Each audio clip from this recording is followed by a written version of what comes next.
There's one. Hit it right out of the bush. Ooh, that's a good one too. Look at that one, folks. Little crankbait bass.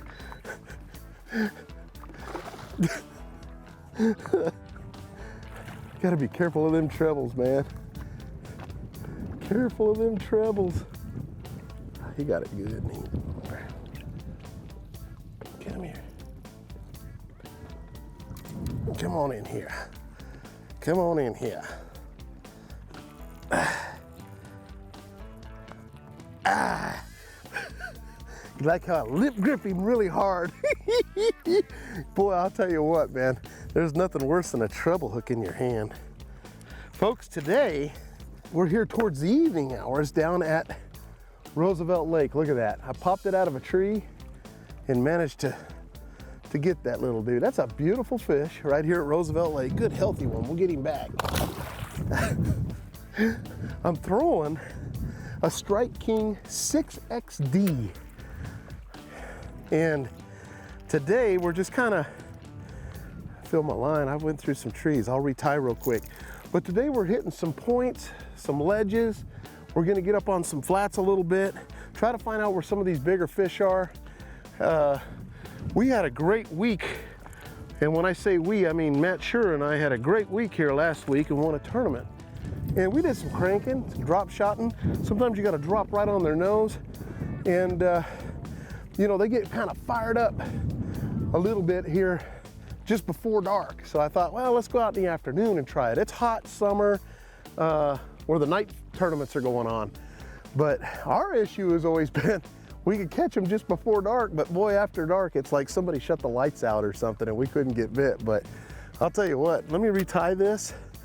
We're gonna throw this crankbait around a little bit, see if we can catch some fish. You'll notice that I've got one that looks kind of like a yellow bass.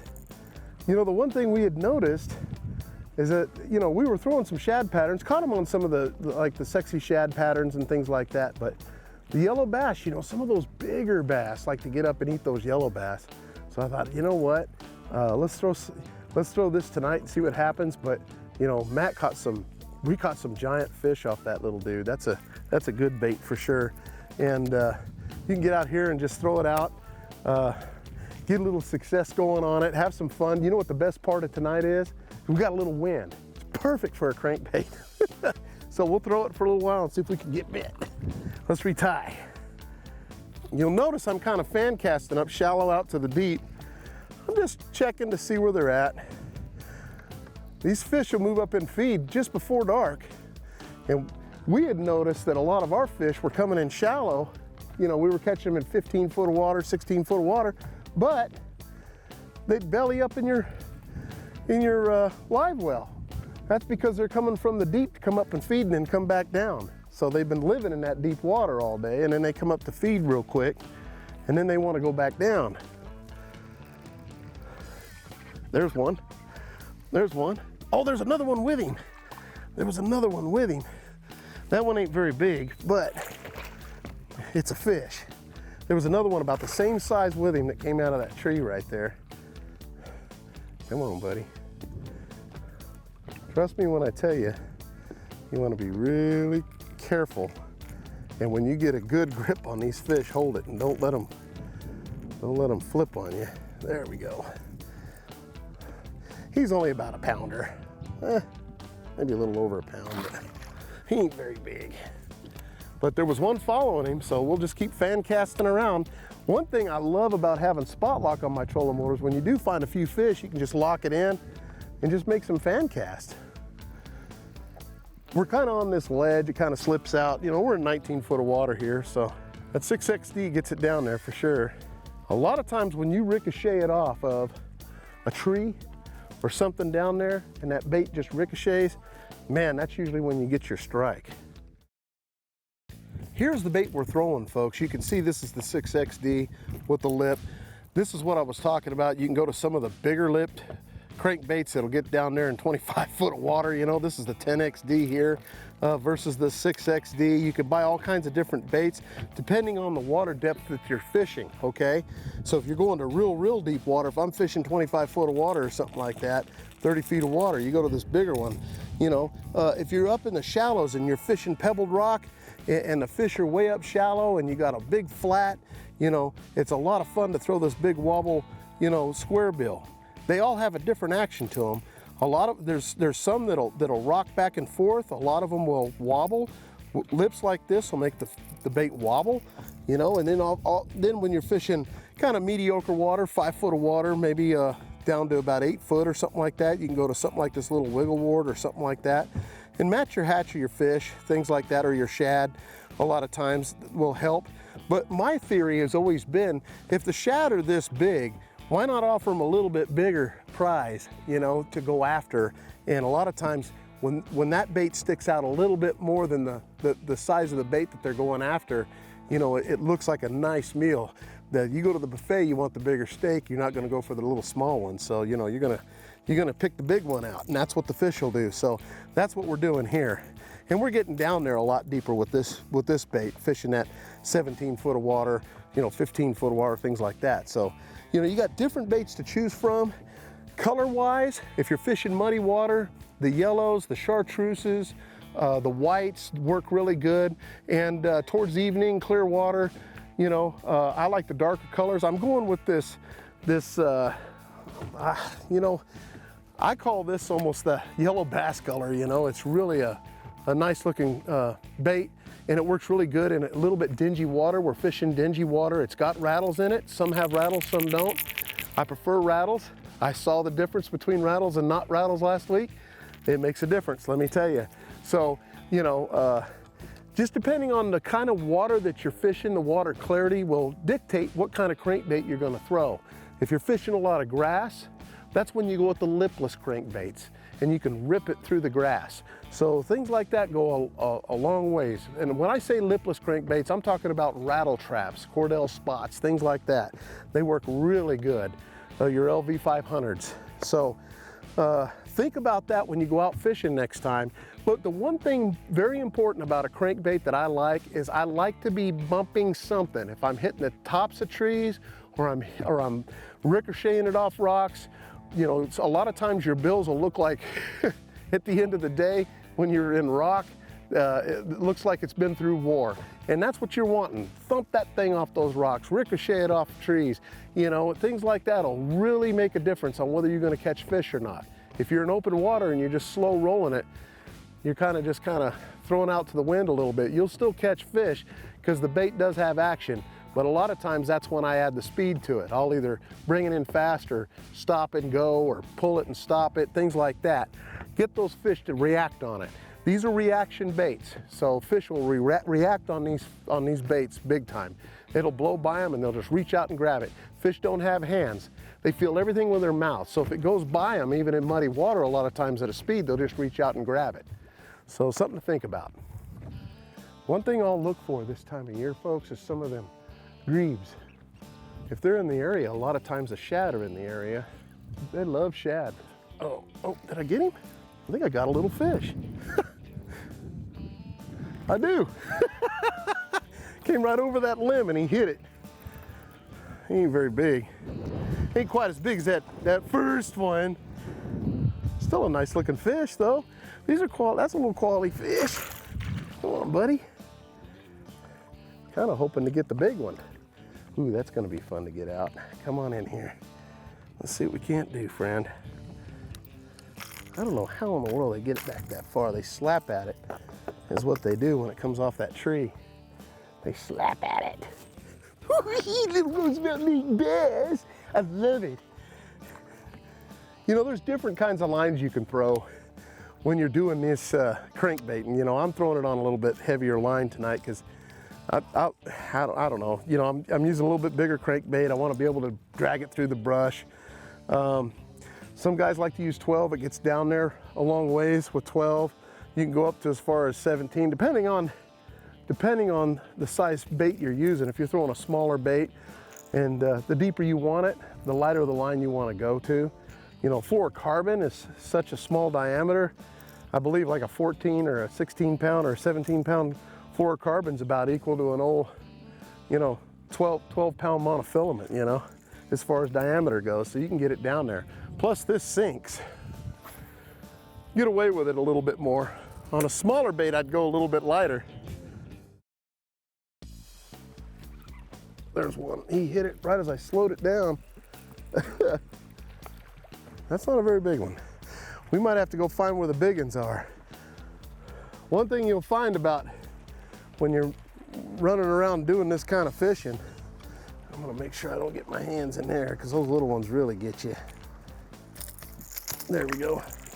But the one thing you'll notice a lot of times when you're cranking, it's a lot of fun. You'll be burning that thing, and if you slow it down sometimes and change the retrieve speed, they'll hit it.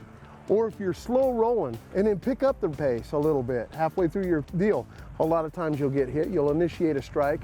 What's really cool about that is a lot of times those fish will be tracking that bait and they'll be looking at it. And it's almost like the bait feels like it's being chased. So it takes off and the fish just crushes it when it starts to take off. Now, if you're burning it and the fish is following right behind it, a lot of times if you stop the bait, it automatically stops and backtracks. Well, the fish is swimming up to it and it catches it off guard, especially if it's got its nose right on the bait. The fish has got a choice, either run into it or eat it, you know, and I've said that for years, and a lot of times they'll just automatically reach out there and grab it. There's one, little guy. Well, yeah, he's just a little guy. That's not the ones we're looking for, but you know, we're racing all over the place to catch these fish, to try to find the bigger ones. He's all foobarred up. There, we got him. Sheesh, man. You know, we've been racing all over the place, hitting points, hitting things. You know, when you're doing this kind of fishing just before dark, it's really important that if you're not catching them in a spot, you just move on to another spot. A lot of people kind of hang in the same spots hoping they'll move up, and you know, there's times they might, but our experience has been you got to keep moving till you find them, and once you find them, then you're good. You know, if we were fishing any shallow water, like say 0 to 5 foot of water or something like that, we'd probably go with a shallower bill or a square bill or something like that. But because we're fishing, keeping our boat in, you know, 20 foot or 18 foot of water and tossing around, you want to get down there a little farther. Talking with my mouth full there. But you want to get down there a little farther and use a bigger bill. This bill here allows this bait to go pretty deep. You know, I call it more of a medium diver, but the 6XD gets down there pretty good. You know, it's got that long bill, but you can get the shorter ones if you're fishing real shallow. Now, these fish seem to hang and suspend a lot. And when you get those suspended fish, crankbaits are good for that. But what I love about it is you can get out a little bit deeper water, put your boat in that 20 foot, 24 foot, whatever, and throw this around and get it dug down there. And then just see if you can bump it off the tips. I like to hit it off the tips of the trees. Like right now we're in 20 foot of water. It don't seem like we're real close, but just kind of parallel cast the bank a little bit. These bigger fish will wait and move up, feed, and then go back down. And when I get in an area and I don't see fish on my graph, it don't take long to get out of there. Sometimes you got to run and gun to find them, and then when you find them, they're right there. One of the biggest mistakes that fishermen make, especially on bodies of water that they love or they're used to fishing all the time, is going to the same areas expecting the same result they had on a good day. And that's not always the case. Fish move, they swim. There's more creek channels, there's more to this lake than meets the eye, let me tell you. And finding those good drop-offs and ledges and flats, they're all over.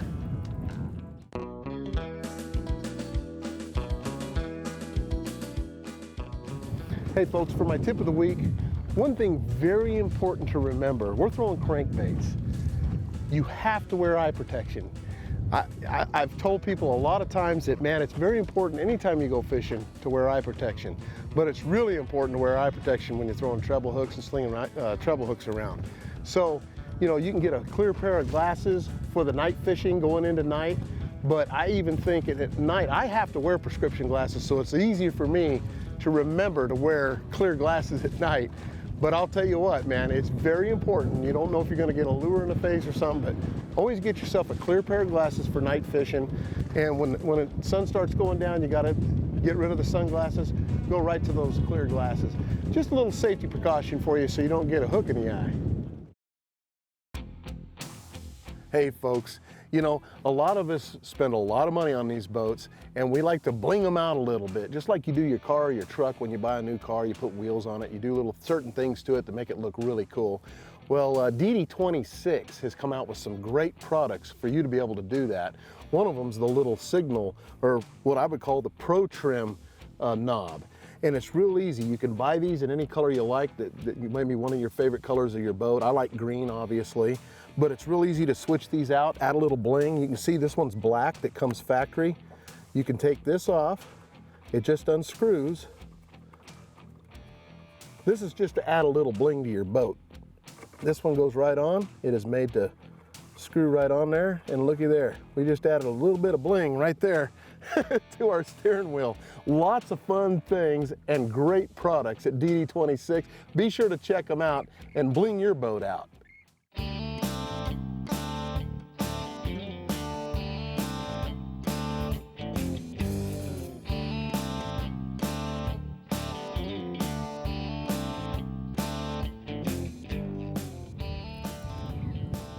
There's one. Changed the speed on it because I couldn't hit anything and I got bit. Oh, he came off. You know what's funny is I wasn't feeling the brush or anything, and a lot of times when you're not feeling that brush, like I said, changing your speed on your reel a lot of times on your retrieve can initiate that strike. So if you're not bumping something or hitting the tops of those trees, a lot of times what you could do when you're reeling in, you're reeling slow, just change your speed. Give it a couple quick cranks and see if you can get bit. Stop and go, stop and go. Really works good with crankbaits a lot of times.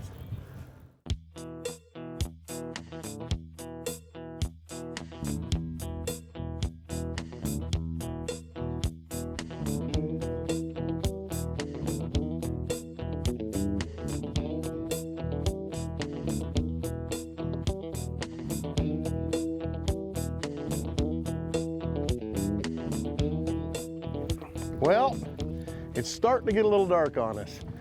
We've had a great time. We came out the last couple hours and caught some fish and had some fun and managed to avoid a lot of the heat with the wind and a little bit of cloud cover. And it's been raining so much, it's been hard to get out here and get anything done. But today was a fun day. Get out and catch a little fishing in the afternoon.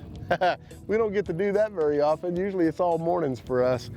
But we want to thank you for joining us on the show. We'll catch you next week. I'm Johnny Johnson.